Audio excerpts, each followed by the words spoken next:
Abdul Somad datang kemari, disambut bupati, disediakan speedboat, dijemput di airport, ada tim yang mengawal. Jamaah tabligh datang sendiri, tidak ada yang nyambut, datang tak dijemput, pulang tak diantar.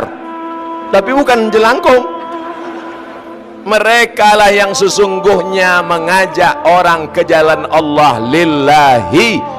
Jangan ejek, kalau sanggup ikut, kalau nggak sanggup jangan ejek. Kenapa kau ejek jamaah tabligh? Karena jamaah tabligh pakai sorban, Nabi pakai sorban, Nabi pakai sorban. Jamaah tabligh pakai jenggot, Nabi pakai jenggot. Jamaah tabligh pakai jubah, Nabi pakai jubah. Jangan ejek sunnah Rasulullah sallallahu alaihi wasallam. Ini banyak yang ngejek. Apa itu? Jamaah kompor, karena mereka ada pergi bawa kompor. Apa itu? Jamaah KUPJ, kelompok Ustadz Panjang Janggut. Yang berjenggot dengan yang nggak berjenggot jangan saling mengejek. Jangan tanya, apalagi jamaah tabligh. Mereka sudah lebih dulu merintis dengan jalan kaki ke Mekah. Jangan katakan nggak ada jalan. Jalan kaki ke Mekah yang paling terkenal siap itu adalah jamaah tabligh. Mereka sudah punya jaringan yang lengkap dari negara ke negara. Sudah ada tim penyiapan untuk menyambut, ini udah biasa mereka. Penyambutan ini, penyambutan itu, dan terus diantarkan. Yang paling siap itu jamaah tabligh. Maka antum jangan macam-macam dengan tabligh. Mereka paling siap daripada kita semua untuk menyambut Sang Al-Mahdi muncul. Kalau antum belum punya jamaah, bergabung cepat dengan jamaah tabligh. Ini jamaah yang paling saya anjurkan di akhir zaman. Tapi Ustaz, mereka udah pecah sekarang ini. Allah akan rapatkan kembali mereka. Ini nggak lama insyaAllah ta'ala. Allah akan satukan kembali, karena dakwah adalah salah satu unsur pemersatu. Ya, baik, semoga bermanfaat apa yang saya sampaikan kepada anda. Kita tahdir jamaah tabligh. Ada kelompok yang merasa dirinya paling benar, kelompoknya paling masuk surga. Dia tahdir, dia sesat-sesatkan jamaah tabligh. Padahal apa? Jamaah tabligh adalah sekelompok orang yang paling ikhlas dalam mengamalkan sunnah Nabi SAW.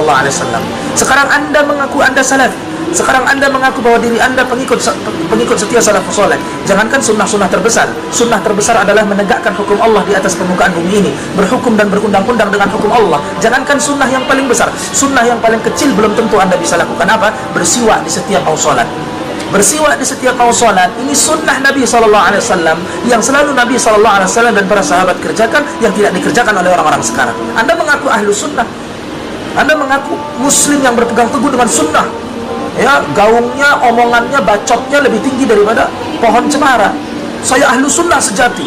Anda sholat, kalau mau sholat bersiwak dulu apa enggak? Anda setiap malam jam 2 malam, sepertiga malam terakhir sholat qiyamul lail apa enggak? Nabi SAW tidak pernah meninggalkan sholat qiyamul lail. Imam Ahmad bin Hanbal mengatakan orang yang meninggalkan sholat qiyamul lail hatta 1 rakaat sebelum tidur, la tuqbal syahadatahu, tidak diterima syahadahnya, maksudnya persaksiannya nggak diterima. Pengaku, mengklaim bahwa dirinya paling ahlu sunnah, tapi dia tidak melakukan sunnah-sunnah Nabi SAW. Nah, banyak sunnah-sunnah Nabi SAW yang dilupakan oleh manusia saat ini, gitu kan? Nah, tapi kita gaungnya tinggi sekali, mengaku paling sunnah, mengaku paling pengikut surga, tetapi sunnah-sunnah Nabi SAW kita abaikan. Justru malah sunnah-sunnah Nabi SAW itu banyak dikerjakan oleh saudara-saudara kita dari kalangan jamaah tabligh. Coba bayangkan. Tapi kita sebut mereka ahli bid'ah, padahal mereka lebih dulu melakukan sunnah. Mereka pakai jubah, mereka pakai sorban. Ini sunnah Nabi, ya akhi. Ini sunnah Nabi. Terlepas dari khilaf para ulama, gitu kan? Jadi sunnah Nabi mereka amalkan, bergamis. Bagaimana Nabi SAW berpenampilan itu dicontoh, diteladani oleh jamaah tabligh. Saya tidak sepemahaman dengan jamaah tabligh dalam hal-hal tertentu, dalam satuan-satuan tertentu, ya. Justru kita berselisih pendapat dengan mereka dan kita mengkritisi mereka dalam satuan-satuan tertentu. Tapi saat ini, detik ini, saya mau bicara bahwa sunnah-sunnah Nabi yang banyak tidak diamalkan oleh kaum muslimin saat ini diamalkan oleh jamaah tabligh.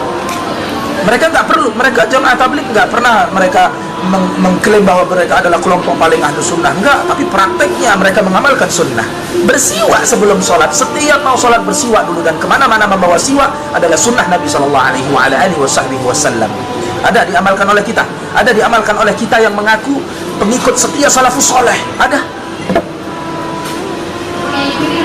kebiasaan jamaah tabligh ketika mereka di samping mereka selalu memakai jubah, bersiwak, bersenyum kepada sesama muslim, mengucapkan salam kepada sesama muslim siapapun orangnya.